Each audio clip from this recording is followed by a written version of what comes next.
today's topic is a DateAdd function.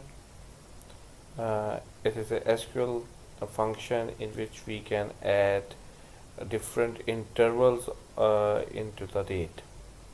So the normal generalized syntax of the DateAdd function is this one, which I am highlighting over the screen. Normally there is a date, any date which you would like to be operated, you guys would like to have like some kind of operation over it. Then there is a number, and then there is an interval. So let's start with an example. Right now I am having this one, like in DateAdd function I am giving interval as like day, a number which I am saying 2, and then there is a date. So what this function will do, that it will return another date by after doing some kind of operation. So what does this function really means right now? It means like you need to add some kind of interval, a number into the date. So the current interval is day, and the number of times that actually needs to be added in the date is 2. So in simple wording, it means like add 2 days into this date.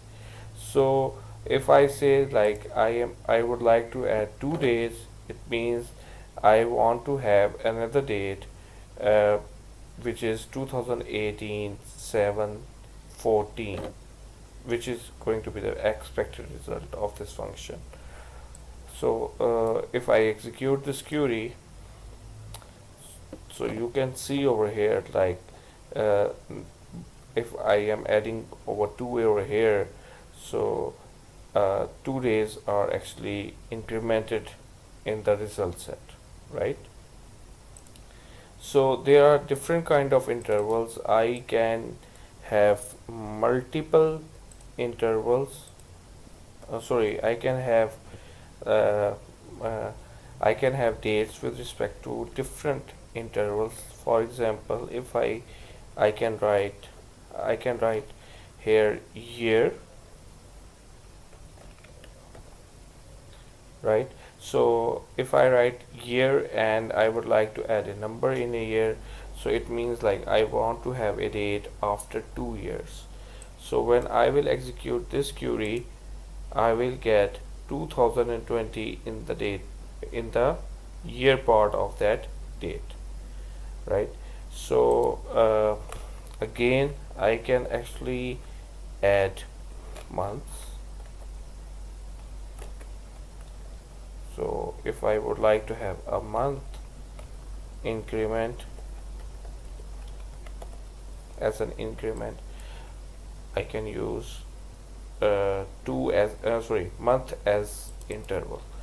So I'm going to execute this one. So you see like right now it's 07 over here, but in the function, after executing this function, I'm getting 09 in the in the function, in the result set, right? So another interesting thing is like we can, if we are adding the date and everything is we are what we are actually currently getting by adding some kind of number in interval, we are actually getting a date which is actually a future date.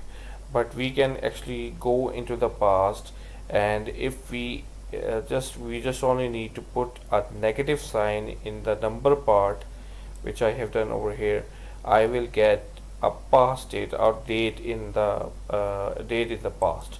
So right now here I mean like I want to have a date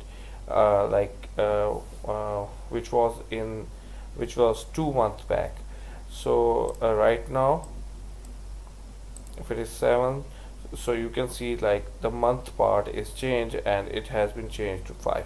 So there are a lot of options in the DateAdd function, you can actually change the microsecond, millisecond part of the date, minute part, as I have a minute part of the date, month part of the date, millisecond, and there are other options like day of the year, date of the week, hour, and there are multiple options over here, and you can utilize those options to get a new date after applying this function. Hopefully you will like this video. Please add your comment, and if you are new to this channel, please do subscribe it. Thank you so much.